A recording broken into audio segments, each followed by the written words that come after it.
Bab 2673 sampai bab 2676. Kamu ingin menghancurkan tubuh dan menghilangkan semua jejak.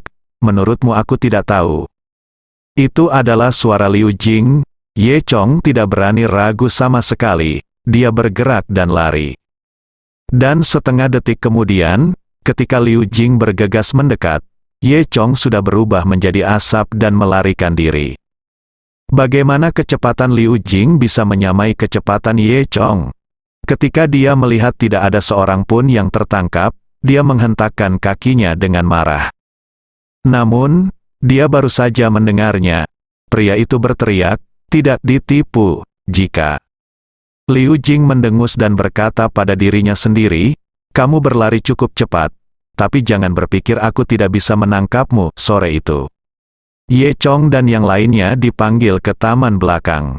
Di taman belakang Istana Han, Ye Chong, termasuk Asan, Ying Long, dan beberapa pemuda dari Istana Han dipanggil dan berbaris. Liu Jing, sebaliknya, sedang memberikan ceramah di depan mereka. "Biar ku beritahu, jangan berpikir kamu bisa menyembunyikannya. Aku hanya menggunakan sedikit trik dan hampir menangkap orang jahat itu kesemek. Tentu saja nama orang itu milik keluargaku. Aku sengaja mengatakannya seperti ini, karena pembunuh sebenarnya pasti akan tertipu, dia pasti akan datang dan menghancurkan daun-daunku. Seperti yang diharapkan, pembunuh keji ini ada di sini.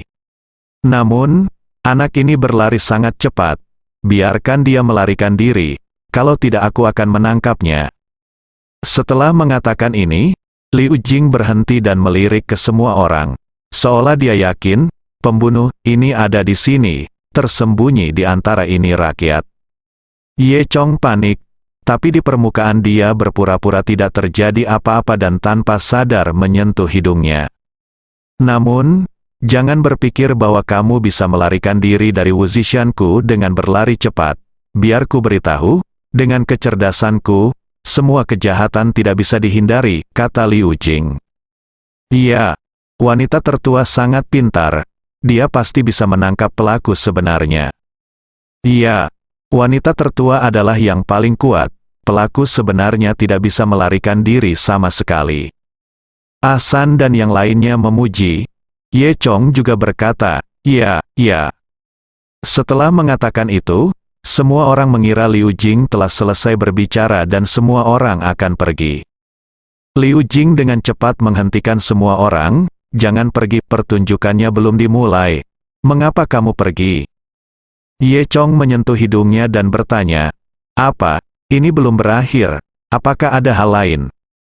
Liu Jing bersenandung. Dia mengeluarkan suara dan berkata, Meskipun saya tidak menangkap orang jahat itu, saya mendengar suaranya, orang jahat itu ada di antara kamu dan tidak dapat melarikan diri." Liu Jing berkata sambil melihat ke semua orang lagi. Menghadapi tatapan tajam Liu Jing, semua orang terintimidasi, tidak peduli apakah dia benar-benar penjahat atau bukan. Bahkan Asan, Ying Long dan beberapa anak muda lainnya menundukkan kepala. Sebaliknya, Ye Chong berpura-pura berada di sekolah seni bela diri sendiri, mengangkat kepalanya dan berdiri di sana tanpa bergerak. "Mulai sekarang, kalian masing-masing akan berteriak, 'Tidak, kamu dibodohi,' kepadaku, dan aku akan bisa mengetahui siapa pembunuhnya," kata Liu Jing. Saat dia berbicara, dia berjalan ke arah Asan, yang berada di urutan pertama. "Asan, kamu yang mengatakannya dulu," Asan berkata dengan ragu-ragu. "Tidak, aku tertipu." Liu Jing mendengarkan, lalu menggelengkan kepalanya dan berkata, "Bukan kamu." Asan juga menghela nafas lega. Dia takut Liu Jing salah dengar dan menganggap dirinya orang jahat. Yang lain merasakan hal yang sama seperti Asan. Mereka tidak melakukannya, tapi mereka semua merasa bersalah. Liu Jing berjalan ke arah Ying Long yang kedua dan berkata, "Katakan padaku sekali saja." Ying Long berkata dengan suara kasar, "Tidak, aku tertipu." Liu Jing menggelengkan kepalanya dan berjalan ke arah orang ketiga. "Giliranmu, kata Liu Jing. Orang ketiga ini adalah seorang pemuda dari Istana Han. Biasanya dia sangat penakut dan gagap ketika berbicara. Ketika Liu Jing mengatakan ini, wajahnya memerah, seolah dia adalah istri kecil yang malu. Katakan, kamu harus mengatakannya. Kenapa kamu tidak mengatakannya?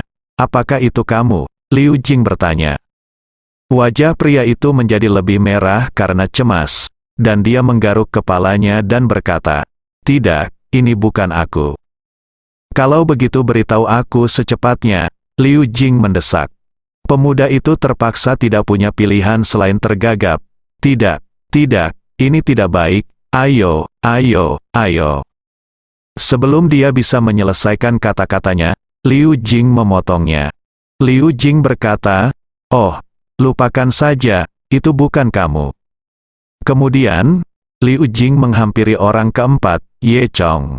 Faktanya, Ye Chong tahu di dalam hatinya bahwa dia pasti tidak sengaja berteriak sebelumnya, dan kemudian membiarkan Liu Jing mendengarnya.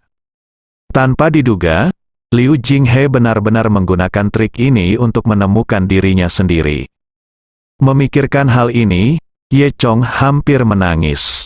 Giliranmu, katakan saja. Liu Jing menatap Ye Chong dengan marah. Ye Chong berpikir sejenak, lalu menyentuh hidungnya dan berkata, ini mungkin tidak ada hubungannya denganku, jadi tidak perlu mengatakannya. Tidak masalah, menurutku kamu yang paling mencurigakan. Tidak, kamu harus mengatakannya, Ye. Chong tersenyum pahit dan hanya bisa merendahkan suaranya dan berkata, ya, tidak, itu tidak baik, aku tertipu. Ye Chong sengaja mengeluarkan suara bernada sangat tinggi, yang sangat berbeda dari suara aslinya. Setelah mendengar ini, Liu Jing menatap Ye Chong dengan curiga. Hah, ada apa denganmu? Ini bukan suaramu, dan suaramu tidak seperti ini. Wajah Ye Chong memerah dan dia berkata dengan cepat, akhir-akhir ini aku masuk angin, jadi suaraku seperti ini. Itu pasti suaraku, Liu. Jing mendengus dan berjalan ke orang berikutnya dengan ragu-ragu. Ye Chong diam-diam bersukacita, hihi, saya sangat beruntung bisa melewati ini. Sebelum dia selesai berbicara, Liu Jing tiba-tiba berbalik dan berada di depan Ye Chong lagi. Tidak, katakan lagi, kata Liu Jing tiba-tiba. Apa? Ye Chong tertegun. Haruskah aku mengatakannya lagi? Bukankah aku sudah mengatakannya? Kamu yang paling mencurigakan. Katakan lagi dengan cepat, tidakkah kamu berani mengatakannya? Liu Jing bertanya. Ye Chong tersenyum pahit, sekarang rahasianya akan terungkap. Saat ini, Liu Qi, Raja Han Yan, datang, Yi Kuyu. Apa yang kamu bercanda? Liu Qi bertanya. Ketika Liu Jing melihat Liu Qi datang, dia berkata, Ayah, aku sedang menangkap pembunuh yang mencuri kesemek itu. Aku hampir sampai. Ngomong-ngomong, ayah, katakan lagi, katakan saja. Tidak, aku sudah tertipu. Sepertinya Liu Jing kecanduan bermain, dan dia ingin Liu Qi mengatakannya lagi. Mengapa saya mengatakan ini? Liu Qi bertanya. Liu Jing memandang Ye Chong dan berkata, untuk menunjukkan keadilanku, aku juga membiarkan orang jahat itu melihatnya, agar tidak menangkapnya saat aku bisa. Tapi dia tidak mau menerimanya. Ayah, kamu juga mengatakan sesuatu dan buat dia yakin. Liu Qi tertawa. Berkata, berhenti main-main. Oh, ayah, saya tidak main-main, saya serius, kata Liu Jing. Liu Qi mengabaikan Liu Jing dan berkata kepada Ye Chong, Saudara Ye, baru-baru ini, ikan bas ekor emas di danau di taman saya menjadi lebih besar. Bagaimana kalau kita pergi memancing? Ketika Ye Chong mendengar ini, dia merasa seperti dia ada di sana. Amnesti, oke, saya paling suka memancing. Tapi Liu Jing berhenti, tidak, pekerjaanku belum selesai. Pelaku sebenarnya akan segera ditangkap. Liu Qi terkekeh dan berkata, oke, berhenti main-main. Itu benar, Ye Chong He segera setuju. Liu Jing mendengus, semakin merasa bahwa Ye Chong lah yang melakukannya. Setelah itu, Ye Chong buru-buru mengikuti Liu Qi. Melihat punggung Ye Chong, Liu Jing menghentakkan kakinya dengan marah. Brengsek, cepat atau lambat aku akan menangkapmu. Di sisi lain, Ye Chong mengikuti Han Yan Wang Liu Qi ke sungai. Saat Liu Qi berjalan, dia memperkenalkan kepada Ye Chong. Bas ekor emas di sungai ini dibawa dari jarak ribuan mil beberapa tahun yang lalu. Sekarang sudah matang, ini adalah ikan terbesar di dunia, ini adalah kelezatan yang langka. Jika kamu bisa memakannya, itu akan menjadi berkah. Justru karena itulah Liu Qi mengundang Ye Chong untuk ikut memancing bersamanya. Keduanya berjalan menuju danau, dan semua peralatan memancing sudah siap. Ah San dan Ying Long masing-masing menunggu di samping mereka. Liu Qi tersenyum dan meminta Ye Chong berjalan bersamanya. Faktanya, Ye Chong tidak tahu apa-apa tentang memancing, dan tidak tahu banyak tentang umpan, kail, dan sejenisnya. Karena begitu pancingnya dipasang, yang tersisa hanyalah menunggu dengan tenang. Dan penantian yang tenang seperti ini sangat tidak bersahabat dengan kaum muda yang gelisah. Oleh karena itu, ini bukanlah proyek yang disukai anak muda. Ada perbedaan besar antara keaktifan anak muda dan ketenangan memancing. Namun memancing memang bisa mengasah pikiran. Raja Yan dari dinasti Han juga sering menggunakan cara ini untuk meningkatkan diri saat berlatih. Sungai tempat mereka berada bukanlah danau buatan yang digunakan angkatan laut untuk latihan sebelumnya. Sungai ini mengalir dari puncak gunung, langsung melalui istana Han, hingga ke kaki gunung. Permukaan sungainya lebar dan airnya sangat bersih. Cuacanya sangat cerah. Ada payung besar yang disangga di atas kepala kedua orang itu, dan keduanya berada dalam bayangan. Matahari menyinari air, membuat ombaknya berkilauan. Kadang-kadang angin sepoi-sepoi bertiup, yang dapat sedikit menurunkan suhu. Permukaan sungai sangat tenang, air sungai memantulkan pepohonan di sekitarnya. Kail panjang Liu Qi terlempar lebih dari 20 meter.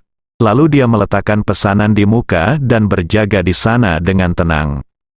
Ye Chong juga meniru Liu Qi dan melemparkan kailnya.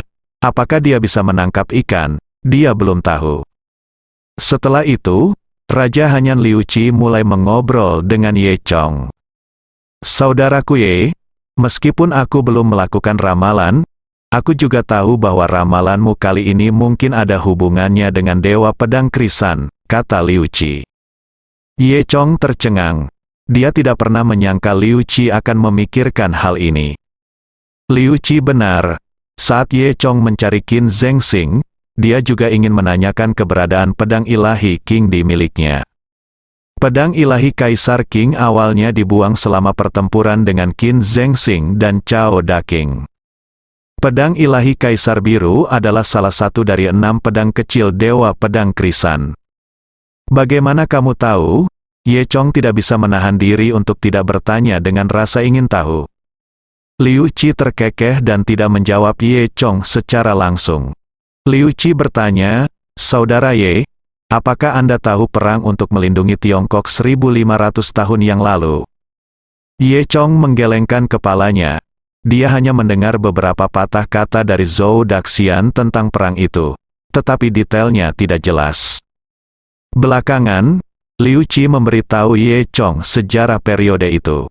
1500 tahun yang lalu, pada saat itu, energi spiritual bumi belum sepenuhnya habis, namun sudah mulai habis. Dan banyak praktisi ahli telah mulai bersiap menyegel gunung untuk mengatasi kesengsaraan. Saat itu, para pembudidaya licik di dunia barat ingin menjarah sumber daya budidaya Tiongkok untuk terakhir kalinya sebelum energi spiritual bumi habis dan gunung-gunung disegel oleh yang berkuasa. Karena mereka juga tahu betul bahwa dunia seni bela diri Tiongkok kaya akan real estate, memiliki sejarah panjang, dan memiliki sumber daya yang tidak terbatas. Dengan sumber daya ini, Anda dapat bertahan menghadapi bencana dengan lebih baik. Oleh karena itu, pada saat itu, kekuatan kultivasi di dunia barat mengorganisir banyak orang kuat untuk mempersiapkan operasi besar-besaran melawan komunitas seni bela diri Tiongkok. Banyak orang berkuasa telah bergabung, dan mereka ingin mengambil kesempatan untuk merampok dan mendapatkan keuntungan. Konon pada saat itu, beberapa kultivator super dari dunia barat, beberapa orang yang jauh melampaui alam dewa tanah, semuanya hadir.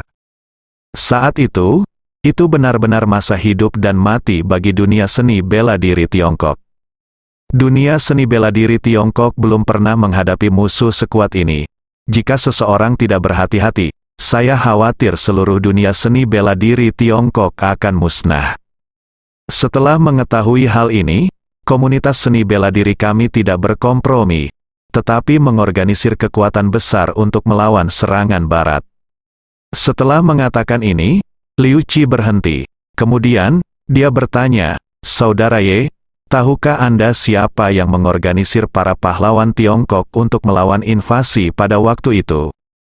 Ye Chong menebak, "Apakah itu seseorang dari Istana Han?" Liu Qi tersenyum dan menggelengkan kepalanya dan berkata, "Oh, saya malu mengatakannya.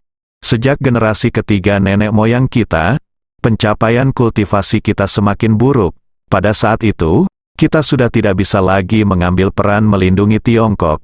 Pada saat itu, pemimpin dunia seni bela diri Tiongkok. Orang yang bertarung tidak lain adalah Dewa Pedang Krisan yang terkenal." Mendengar ini, Ye Chong juga tercengang. Itu sebenarnya Dewa Pedang Krisan. Liu Qi mengangguk, dan Istana Han kami juga mengikuti Dewa Pedang Krisan. Di bawah kepemimpinan Dewa Pedang Dewa, saya hanya melakukan yang terbaik untuk dunia seni bela diri Tiongkok dalam pertempuran. Itu, banyak orang kuat dari Tiongkok muncul, dan 90% dari para elit dari seluruh dunia seni bela diri Tiongkok ada di sana. Ketika Liu Qi mengatakan ini, wajahnya penuh rasa iri, seolah-olah dia menyesal tidak berpartisipasi dalam pertempuran seperti itu. Belakangan, penjajah barat dan komunitas seni bela diri Tiongkok bertempur di gunung kuno yang kosong. Saat itu, kedua belah pihak menderita banyak korban. Kemudian, dengan mengandalkan ilmu pedang Dewa Pedang Krisan yang tak terkalahkan, komunitas seni bela diri Tiongkok kami akhirnya mengalahkan musuh-musuh dunia barat. Dalam pertempuran ini, para jagoan dunia barat yang putus asa juga menderita banyak korban jiwa.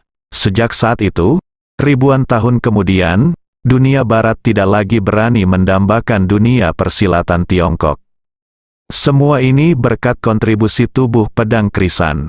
Medan perang sangat tragis, dan banyak master yang tewas dalam pertempuran dimakamkan di medan perang. Dan gunung kuno itu telah menjadi kuburan pertempuran, yang dikenal sebagai makam Dewa Yinshan. Tempat itu masih ada sampai saat ini. Mendengar ini, Ye Chong berpikir keras, berpikir bahwa pertempuran saat itu pasti sangat tragis. Saya hanya tahu bahwa Dewa Pedang Krisan memiliki keterampilan pedang yang tak terkalahkan dan budidaya yang sangat tinggi. Saya tidak menyangka ada cerita seperti itu. Memikirkan hal ini, Ye Chong tidak bisa tidak mengaguminya.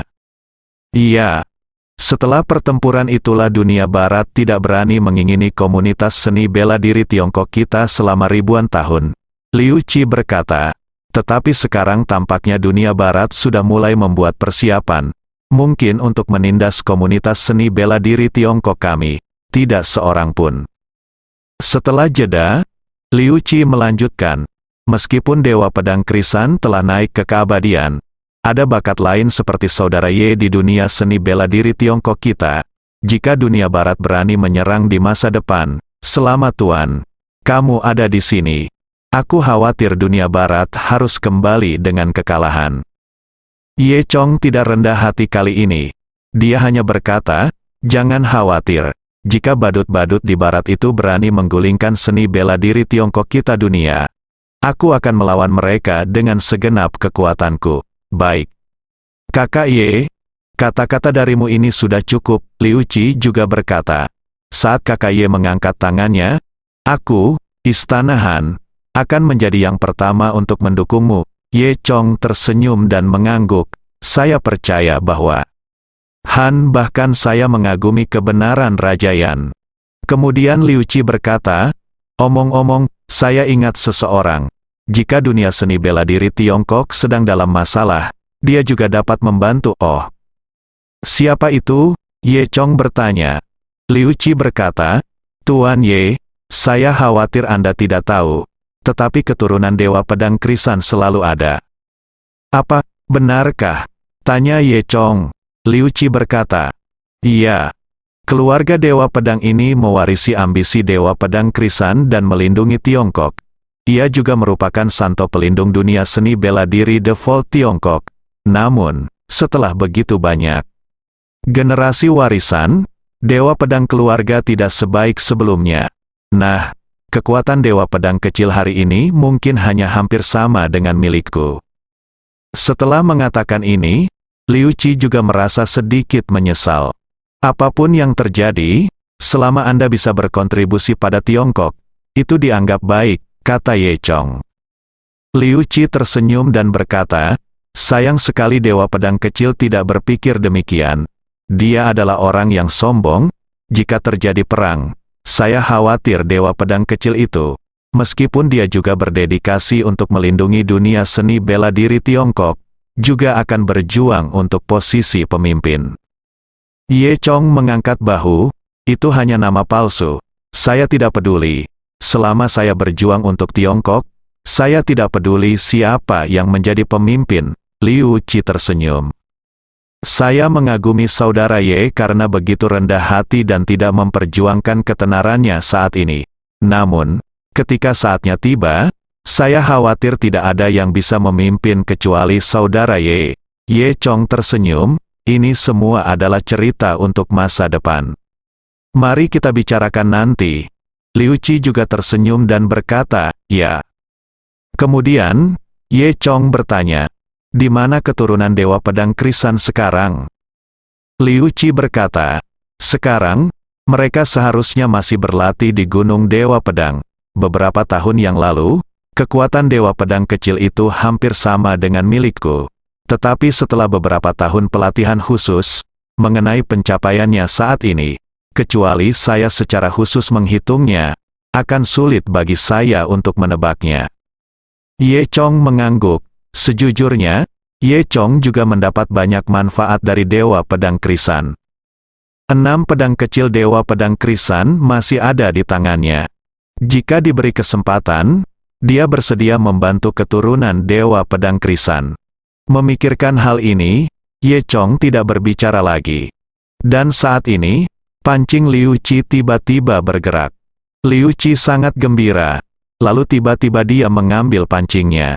Alhasil, saya melihat seekor ikan mas besar yang panjangnya lebih dari 3 meter, ditarik oleh Liu Qi. Ekor ikan besar itu masih bergoyang, dan tercebur ke dalam air, terciprat langsung sejauh belasan meter. Ye Chong juga cukup takjub saat melihat ikan besar ini. Ini ikan bas ekor emas. Haha, saudara Ye, kamu beruntung lagi hari ini, Liu Qi berkata sambil tertawa. Ye Chong terlihat pandai memancing, tapi sepertinya dia benar-benar tidak punya bakat memancing. Dia tidak menangkap apapun sepanjang sore.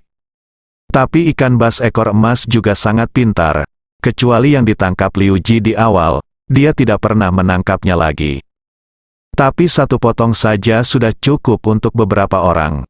Malam itu, dapur memasak ikan bas ekor emas ini. Liu Qi tidak menyombongkan diri. Rasanya enak sekali dan semua orang memakannya dengan penuh semangat. Setelah makan malam, Liu Qi pergi berlatih. Setiap orang mempunyai kebiasaan kultivasi yang berbeda, waktu yang berbeda, tempat yang berbeda, dan metode yang berbeda. Ye Chong tidak merasa aneh jika Liu Qi pergi berlatih setelah makan. Dia tidak melakukan apa-apa, jadi dia terus berkeliaran di sekitar istana dinasti Han. Tidak lama kemudian, Ye Chong bertemu dengan seorang pelayan. Pelayan itu mengenakan pakaian merah muda dan memiliki gaya rambut di pelipisnya, dan dia mendatangi Ye Chong. Dia memberi sedikit hormat kepada Ye Chong dan berkata, halo, Tuan Ye. Ye Chong mengangguk, ada apa? Apakah kamu baik-baik saja? Itu dia, Tuan Ye. Wanita tertua kami, silakan datang, kata pembantu. Apa? Ye Chong tertegun, mengapa Liu Jing memintaku untuk datang? Pelayan itu menggelengkan kepalanya dan menjawab dengan sangat patuh. Aku tidak tahu. Itu hanya wanita tertua kami, silakan datang. Ye Chong berpikir, tidak. Apakah Liu Jing telah mengkonfirmasi bahwa dia diam-diam memakan kesemek?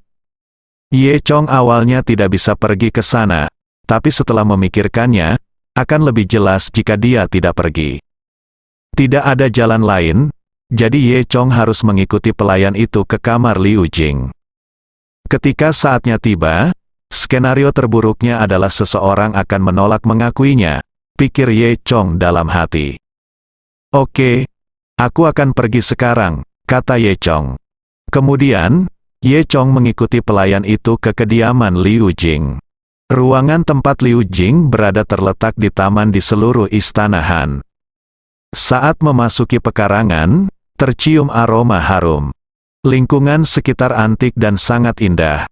Kedua orang itu berjalan ke pintu kamar, dan pelayan itu memberi isyarat undangan. Tuan Ye, silakan masuk, wanita tertua sedang menunggu Anda di dalam. Ye Chong mengangguk dan berkata, oke. Lalu, Ye Chong mengetuk pintu, ketuk pintunya.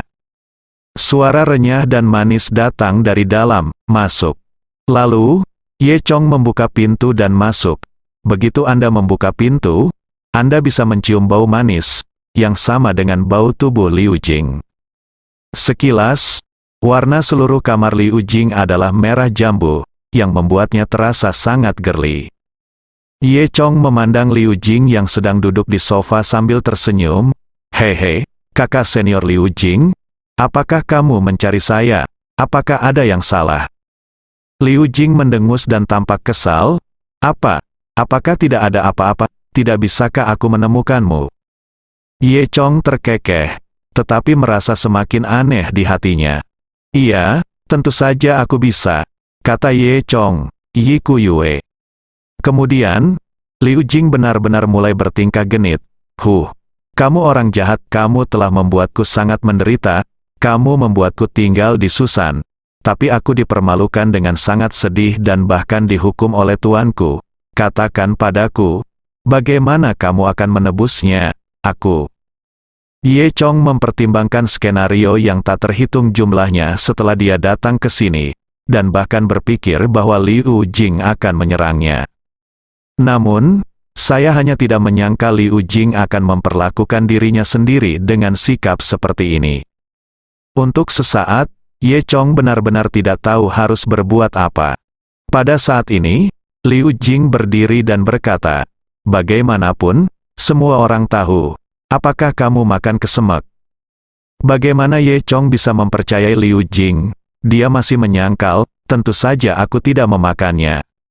Liu Jing mendengus, mengerucutkan bibirnya dan berkata dengan genit, kamu orang jahat, saat ini, kamu masih tidak mengakuinya.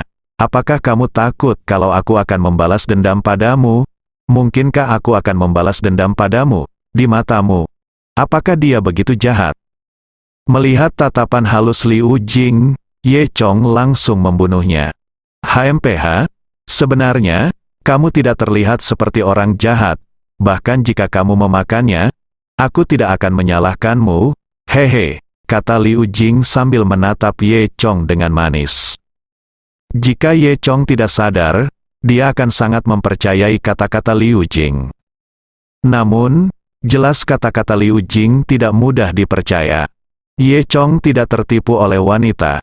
Ketika Liu Jing melihat Ye Chong masih sangat berhati-hati, dia tersenyum dan berkata, hehe, sebenarnya aku juga tahu betapa kuatnya kamu lebih baik dari kakak laki-lakiku Li Zizai. Kamu tahu, aku paling suka orang yang berkuasa. Liu Jing menghampiri Ye Chong, lalu, yang tidak disangka Ye Chong adalah Liu Jing langsung melepas mantelnya. Liu Jing hanya mengenakan selempang kecil berwarna merah muda yang memperlihatkan pusar di bawahnya. memperlihatkan kulit pucatnya, garis-garis di perut bagian bawahnya sangat anggun dan kulitnya halus. Dia juga hanya mengenakan celana dalam ultra pendek di kakinya, dan kedua pahanya yang seputih salju lurus dan panjang. Ketika Ye Chong melihat adegan ini, dia menyemburkan darah dari hidungnya. Tanpa diduga, mengapa Liu Jing tiba-tiba menjadi berpikiran terbuka. Tapi Ye Chong tidak punya waktu untuk memikirkan hal ini sekarang. Apakah kamu tidak menyukaiku? Liu Jing cemberut dan bertanya dengan genit. Ye Chong berkata, tidak, aku sangat menyukainya.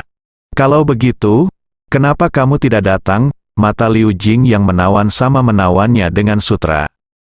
Dia duduk di meja di sebelahnya, menyilangkan kaki, mengangkat salah satu kakinya yang putih dan lembut, dan melingkarkan jari kaki putih tipisnya ke arah Ye Chong.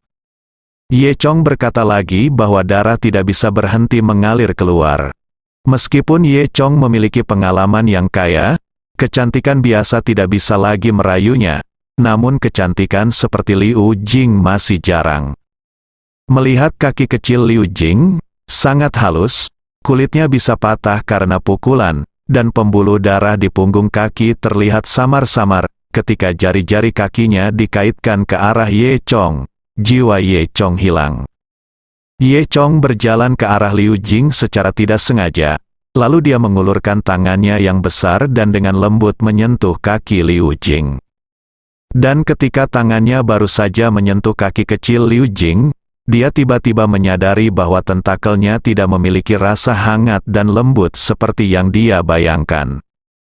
Sebaliknya, setelah disentuh, terasa agak hampa. Tapi otak Ye Chong tidak bisa bereaksi sama sekali sekarang. Dia baru menyadari bahwa segala sesuatunya tidak sesederhana itu. Tidak, aku tertipu, Ye Chong berkata tanpa sadar. Begitu kata-kata ini keluar, Liu Jing yang tampan di depannya tiba-tiba menghilang. Pada saat ini, di belakang Ye Chong, sebuah suara marah terdengar, kamu bajingan, orang mesum kecil, aku tahu itu. Kamu bajingan yang memakan kesemekku, kamu masih memikirkan hal ini dalam pikiranmu. Kamu benar-benar seorang gangster. Suara ini milik Liu Jing, ternyata itu semua hanyalah ilusi yang digunakan oleh Liu Jing. Baru kemudian Ye Chong menyadari bahwa dia tidak menyangka Liu Jing memiliki keterampilan seperti itu. Saya harus mengatakan bahwa gadis kecil ini cukup kuat. Ye Chong menoleh ke belakang dan menemukan bahwa wajah cantik Liu Jing juga merah. Brengsek, kebencian baru dan lama saling terkait. Aku tidak akan pernah membiarkanmu pergi, Liu Jing berkata, aku akan memukulmu sampai mati hari ini. Mari kita lihat apakah kamu, sedikit mesum, berani memikirkanku di masa depan. Ternyata ilusi yang digunakan Liu Jing dan adegan tadi bukan diciptakan oleh dirinya sendiri, melainkan hanya menggugah pikiran batin Ye Chong. Apapun yang Ye Chong pikirkan tentang Liu Jing adalah ilusi. Jika Ye Chong membenci Liu Jing, dia mungkin melihat dirinya berkelahi dengan Liu Jing. Jika Ye Chong takut pada Liu Jing, mungkin Liu Jing bisa berubah menjadi monster di bawah ilusinya. Namun, Liu Jing tidak pernah menyangka bahwa dalam pikiran Ye Chong, dia akan berubah menjadi gadis I. Liu Jing sangat malu. Oleh karena itu, Liu Jing sangat marah dan ingin membunuh Ye Chong. Ye Chong tidak punya pilihan selain tersenyum pahit, berteriak bahwa dia dianiaya, dan kemudian lari dengan cepat. Meskipun Liu Jing marah, Ye Chong berlari terlalu cepat, dan Liu Jing tidak bisa mengejarnya.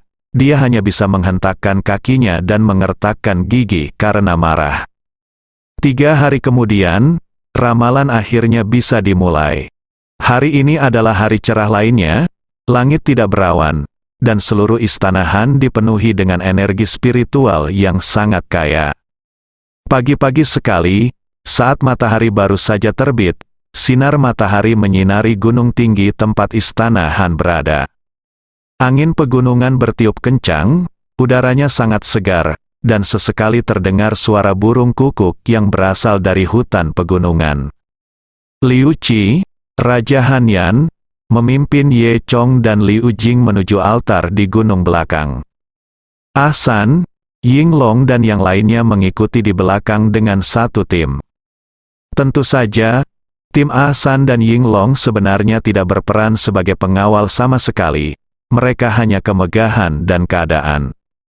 Bagaimanapun juga, Raja Yan dari Han adalah keturunan nenek moyang Han dan mewarisi garis keturunan bangsawan, jadi dia selalu memiliki kemegahan dan keadaan kemanapun dia pergi. Setelah berjalan sekitar setengah jam, mereka sampai di bukit belakang istana Han. Sebuah altar dibangun di sini, altarnya berupa altar berbentuk lingkaran dengan diameter sekitar 5 meter, dilapisi marmer. Di atas altar, ada beberapa layar warna-warni yang melayang.